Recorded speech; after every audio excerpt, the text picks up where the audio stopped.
Well, good morning, everyone, and welcome to today's webinar, which is a Halloween edition webinar called The Scary Side of Social Media. For those of you who are tuned into the actual webinar, I'd just like to take care of a first housekeeping item. Make sure you can hear my voice and see my screen all right. We only have a few of you so far signed up in today's webinar, so if you guys don't mind going over, you should have a question box on your control panel, and if you can type in right there, just let me know that you can see my screen and that you can hear my voice okay. That would be awesome. And this is the awkward time where I just wait and make sure that everyone can hear me okay. So I see we have Colleen, Dell, and DJ on today's webinar. If all three of you don't mind, perfect.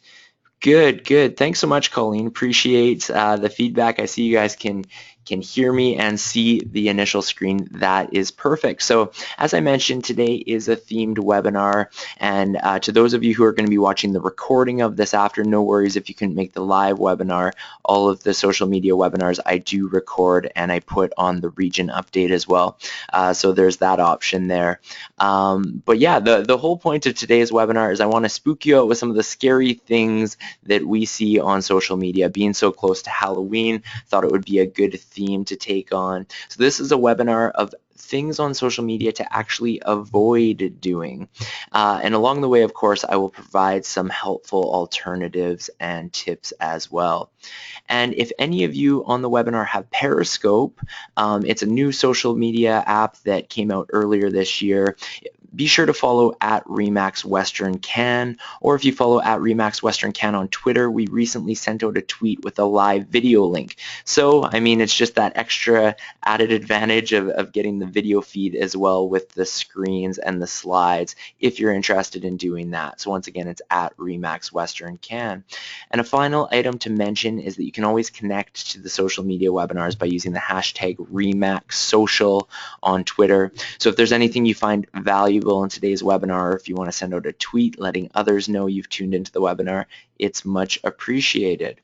And you can also ask questions utilizing that hashtag, and I always make sure to go back into Twitter later on and check those out. So a big thank you to everyone who's on Periscope right now, everyone who's tuned into the actual webinar, for coming in today. Really appreciate it.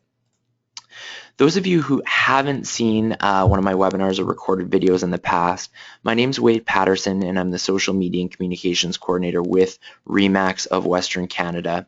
And if you ever have any questions about social media, or any questions about communications in general, please feel free to reach out to me. So you can get me by email at wpatterson@remax.net, just one T in Paterson. And you can also contact me at our head office here in Kelowna.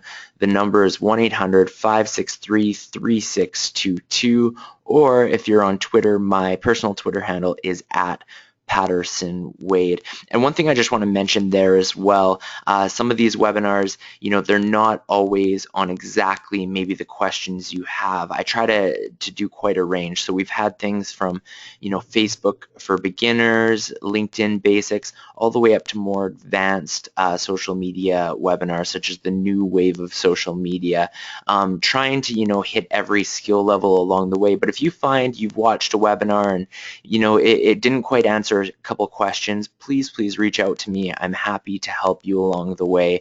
And if I don't know the answer straight away, I will definitely look it up for you. And yeah, we're here to make it easier for you for sure. So today's webinar, it's going to provide you with 9 great ways to spook out all of your friends and followers. And by that, I mean, please don't do these things. Social media can be an amazing tool to connect with people and to provide valuable content, but social media can also be harmful if not used appropriately. So once again, this list is 9 things I think you should avoid doing on social media. So here we go, and the countdown begins with boo number 9, and that is abandoned social media accounts. So what do I mean by an abandoned social media account? Well, essentially, I'm referring to that account that perhaps you opened maybe 3 years ago and you haven't touched since. Maybe you've forgotten the password to it, so you don't bother using it, or you wanted to join Twitter, but then you never really understood it, so you decided just to leave it and focus on Facebook instead. About once per month, we host Sales Associate Orientation in Kelowna, and during my 20-minute social media speech, I ask everyone what social media accounts they're on. So how it works is I'll list them out: Facebook, LinkedIn, Periscope, Instagram, one at a time, and I ask the new agents to raise their hands every time I call out a network that they're on. So this is great for me because it gives me a reference point about what most of our new agents are using in terms of social media. But the thing is, and this is the point, the point of doing it, I always make it clear to the new sales associates that I'm not naming all of these social media accounts because I think they need to be on every single one of them. In fact, I think biting off more than we can chew when it comes to social media can often do more harm than good. So last year I saw a social media speaker who told the crowd that it's the best thing to be on as many different social media networks as possible because you'll be catering to the biggest possible audience. And in theory, he's right. However, what happens pretty often is that it becomes overwhelming. So if we join 4 or 5 social media networks at once, we usually do 1 or 2 of those networks very well. You know, we're very efficient at posting on them, but then we neglect the others. Maybe we can't figure them out. Maybe we don't know the purpose of them. But the problem with that is we know consumers are doing more and more online research before they make business decisions these days. So if they stumble across your abandoned Twitter account with one tweet from April 2013, they might make a couple assumptions about you. They might assume that you're lazy, perhaps they'll think that you're not up to date with technology, or they may even question if you're in business at all. The more social media networks you're on, the better is true, but that's only if you honestly believe you can manage those accounts. So my suggestion is always to start with a couple that you're comfortable with, and Facebook is always a good starting point in my opinion, and then add networks as you feel comfortable. And I'm not saying by this that this is an excuse to just stay on 1 or 2 social media accounts. I think you should always challenge yourself, but I'm just saying be realistic about it and don't leave abandoned accounts out there. So on to boo number 8 in the countdown, which sort of goes hand in hand with abandoned accounts, and that is unfinished profiles. So since I've joined RE/MAX of Western Canada, I've noticed some agents on social media who are doing an awesome job and they're very active, but then I click and I go check out their profile and I'll see missing information. And sometimes this is as simple as the Twitter bio hasn't been filled out. Other times I'll notice there is no cover photo on their Facebook business page. But what looks really, really bad is when the individual hasn't put up a profile photo and is simply relying on the generic filler image that each social media network provides. So on Twitter, you see on the left, it's an egg. On other social media accounts, it's an outline of a head, of the head of a man or a woman, usually with gray or blue in the background. And let me just say, there's nothing that looks dodgier to a consumer than a social media account without a profile picture. It really screams that it's a fake account, or maybe that it's spam, first off, and second, there's really no reason for it to exist at all. Every one of us uses a photo on a regular basis within our real estate marketing, so why would we not include those on our social media accounts? My suggestion is always to make it the first thing we do when we start a new social media account. Add a profile picture, make sure all that bio information is filled out, make sure you're including calls to action when possible as well. So on Facebook, for example, on the business pages, you can put a call to action right on your cover photo that directs visitors to contact you. Pardon me, and you can link that directly to your website. So it's a great tool. Sites such as LinkedIn and Facebook, they even give you a little indicator bar, and it shows you how close you are to having a finished or completed profile. So make sure you use that and really make sure you have all of that information. All right, the countdown continues and we're on to boo number 7. We're looking at the scary issue of poor responses to negative reviews or comments. So the photo example here, it shows how a canned response can really backfire when used out of context. So on this example, you can see that at Murph Marked was clearly making fun of American Airlines, and they fired back with an automatic one-size-fits-all response that really didn't appropriately address the original tweet. Yes, in business, we want to make sure that we're responding to every single comment, but by just having an automated response system in place, we put ourselves at risk to things like this happening. Other more common examples of scary responses to reviews are those who decide to argue with the person who complained on social media.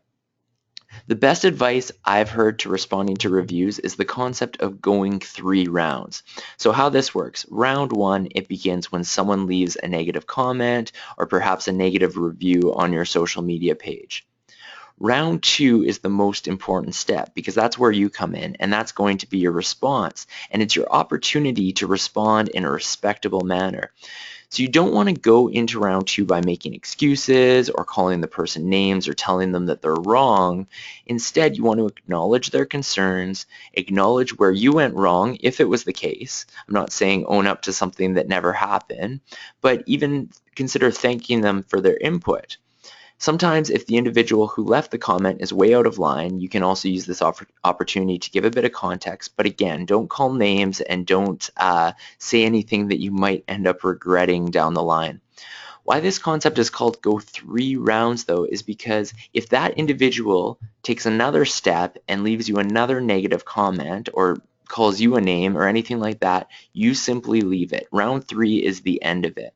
Some of the worst examples of responses are those who get in back and forth arguments with individuals on social media. When I was doing research for this webinar, I came across one example by Nestle, and whoever was managing Nestle's social media account was simply arguing with everyone over, it was some sort of contentious issue, and this person would call names to anyone who left a negative comment, and they would respond negatively to every single one. And that really, really looks bad from a business point of view. So just make sure you go 3 rounds and don't fall into boo number 7 of poor responses to reviews. All right, and now we move on to boo number 6. And I ask you, what's scarier than a photo of yourself on Halloween posted to Instagram? 12 photos posted back to back to back of you in your Halloween costume in various poses or various locations throughout the night posted to Instagram consecutively.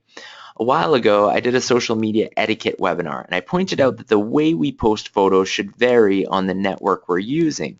So for example, on Facebook, we can post an album and it's a great way for people to click and view 20, 40, 60 photos if they're interested. But what many people have started doing on Instagram is posting photo after photo after photo individually, all at the same time, and usually on the same subject. And this might be okay for that person who is really interested in seeing all those photos, but for all the people who would typically just scroll past that photo pretty quickly, you've now made it a really frustrating experience for the user because you've got to keep scrolling and scrolling and scrolling past all of your photos that you've posted all at once. It's a bit of a frustrating experience, but that doesn't mean you can't show multiple photos at once on Instagram. I personally use an app called PicFrame, and what also works well is Instagram just introduced Layout this year, which is a great way to add multiple photos into a cool design. So my suggestion would be utilizing something like that. And of course, there are other apps out there as well that will allow you to do the same thing rather than posting full-size image after full-size image. Also, when you use something like PicFrame or Instagram Layout, these collages are typically more interesting to look at, and so you're probably going to see higher engagement ratings as well compared to posting 20 photos individually. If you put 4 photos into a nice little collage, I bet you're going to see some pretty good results in terms of engagement. So that's my tip for not scaring away people on Instagram. Boo number 5. And that is something I see quite often when managing our Remix of Western Canada Facebook page. And that's shares without context. So First off, for those of you who don't know, the Remax of Western Canada Facebook page, which you should definitely like if you haven't already done that, is an agent-focused Facebook page. So we have Remax Canada, which is focused to the consumers, and Remax of Western Canada is agent-focused. So on top of providing interesting news for all of our sales associates and event information, we also provide what I like to call share-worthy content. The point of this is because I know for some of you, it's tough to find your own content to post and share on social media. Many of you are too busy selling real estate. You just don't have the time to go out and search these articles for yourself. And I want to be clear that I think the best content on social media is the stuff that you produce yourself. So whether that's a blog post about what's happening in your local market, or a video, or things about your community, the community you live in, the neighborhood, giving people a sense of that. I think that's the best stuff you can post on social media. But I think that it's a much better alternative rather than having an abandoned social media site to be sharing articles from elsewhere. So that's why we do it with the Remax of Western Canada Facebook page that way. So pretty much every day I make an effort to post interesting and share-worthy articles to our page. And this makes it somewhat easy for all of you because you can simply go to the page, click share on a post, and then choose whether you want to share it on your personal Facebook timeline or your Facebook business page.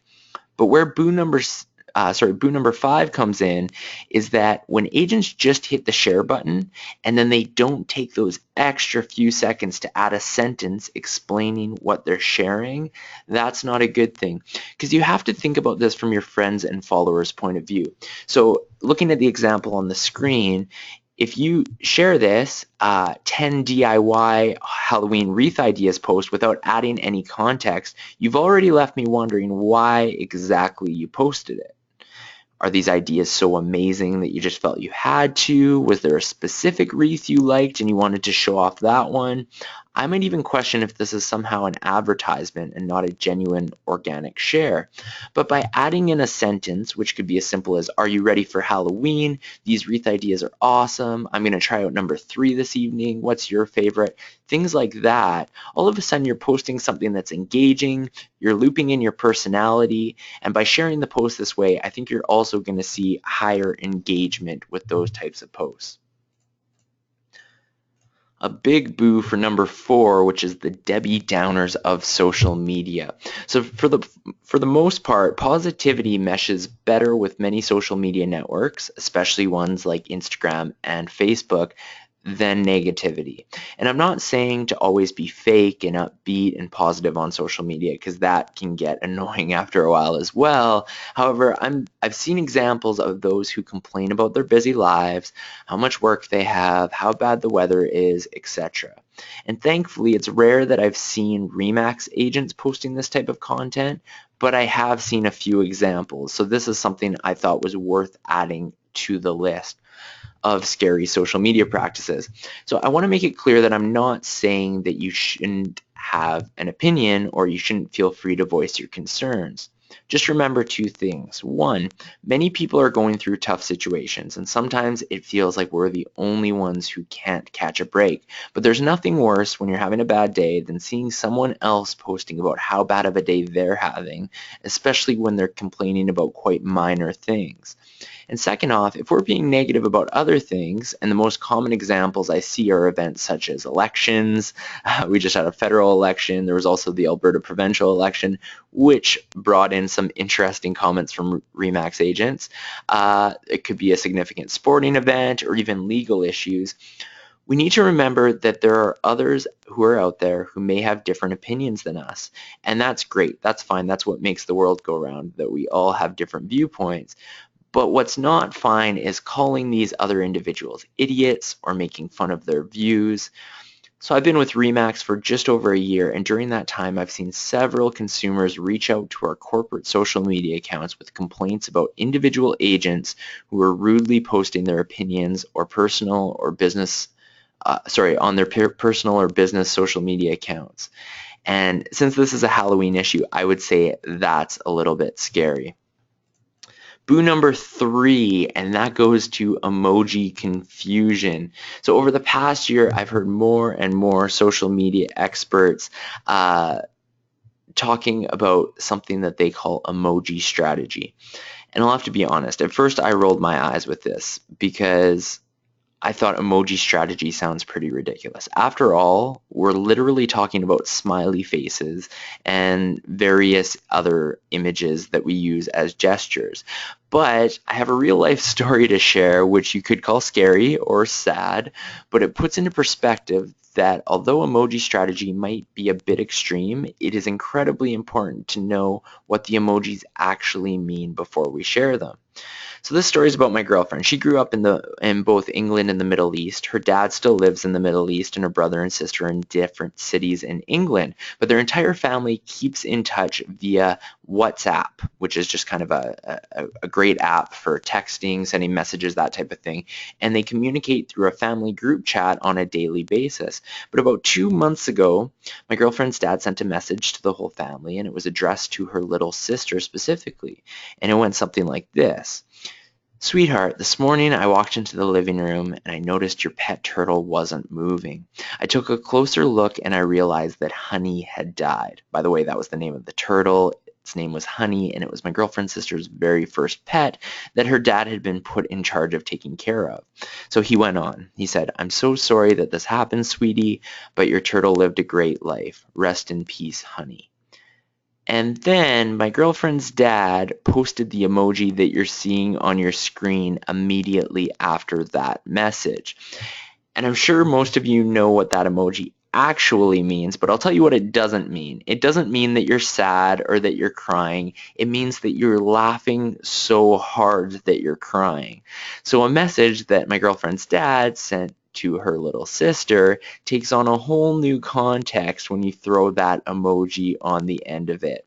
So my boo number 3 would be using emojis that you're not really sure the meaning of, especially if it's an important email, an important conversation, an important text message.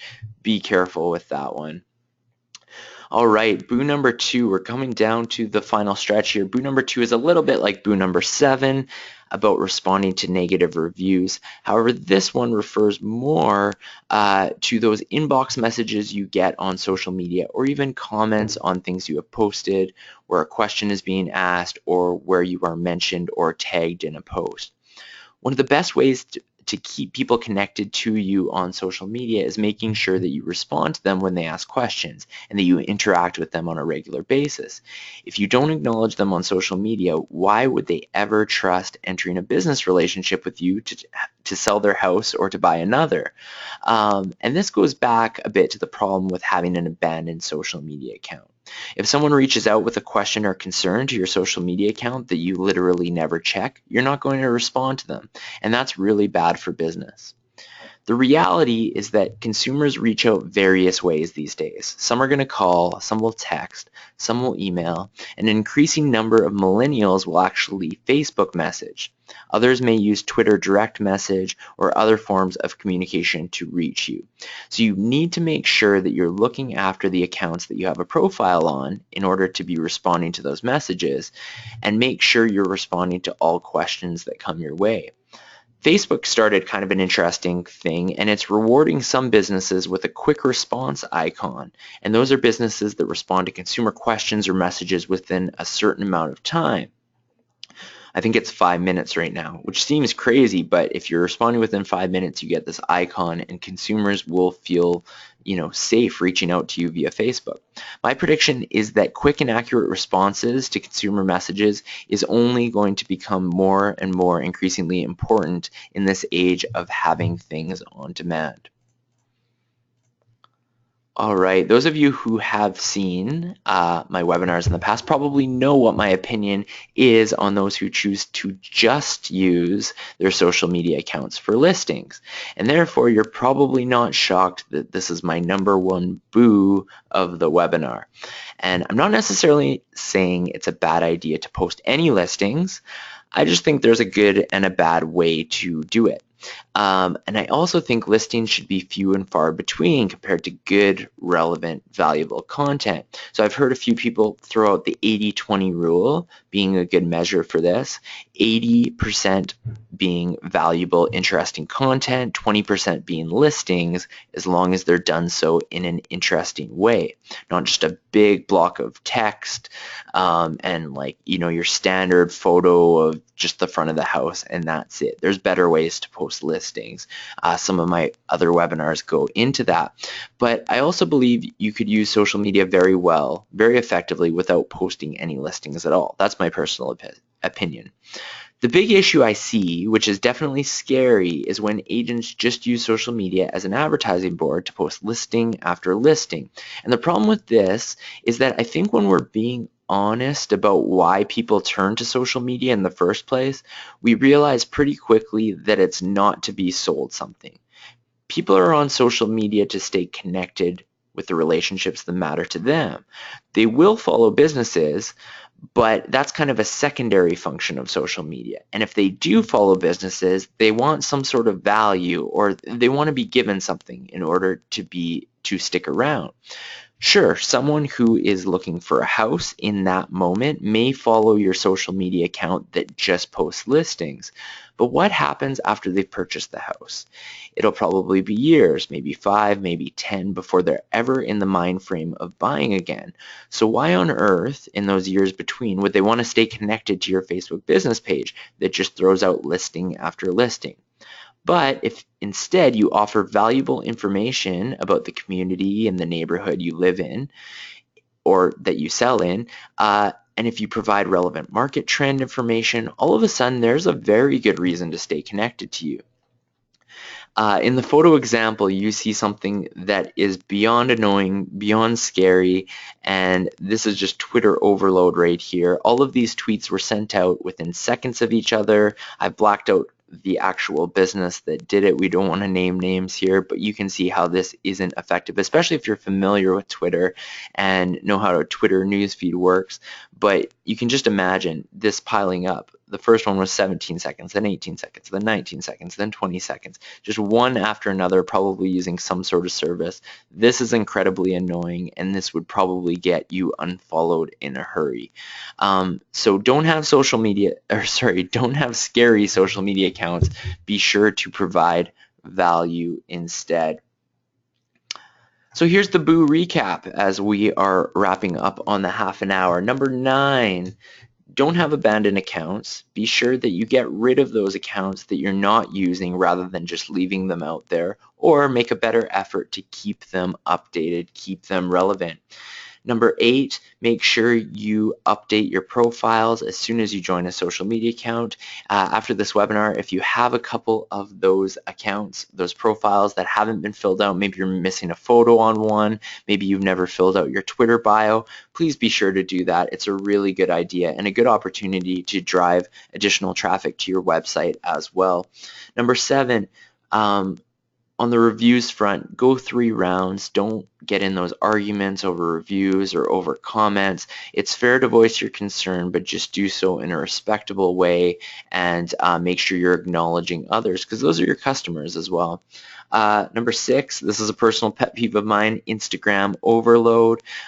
Use an app or use something like Instagram layout just to put those photos in a nice design if you are insistent on posting 5 rather than just 1. Number 5, make sure when you're sharing stuff on Facebook, especially, use our Remax of Western Canada page as a resource. But if you do share, add a little bit of context, add those couple sentences. It takes an extra 20 seconds, and it's night and day the difference that the post will look like. Number 4, don't be constantly negative on social media. Like I said, this hasn't been a big issue for Remax agents, but I have seen some interesting dialogue come out when certain elections happen, things like that. You just want to make sure that you're not being, 1, negative about your own life, your own workload, but 2, that you're not being really negative about other people's points of views because they have valid points of view as well. Number 3, the funny story about the emoji. Make sure you know what the emoji means, the emoticon means before you post it. Number 2, this is a big one, making sure that you're responding to questions, to messages on social media, very, very important. And last but not least, use social media to provide value, to provide interesting content, maybe market trend information in your own local area, information about your community. If you want to reach out to me, I can give you some great examples of some agents who are doing some really cool things in their communities. But to just use it as a dumping ground for your listings, I don't think is the best use of social media, and I don't think it's going to be super relevant for your followers. You may have people who come and connect with you for a short amount of time, but at the end of the day, I think it's going to push them away. Well, I want to thank everyone who tuned in today. Very, very much appreciated. I appreciate you taking the time to watch this. This will be recorded as well, posted on our Region Update website. I see that we did have a couple Periscope viewers as well. Thank you guys. Thank you everyone for tuning in, and have a great Wednesday.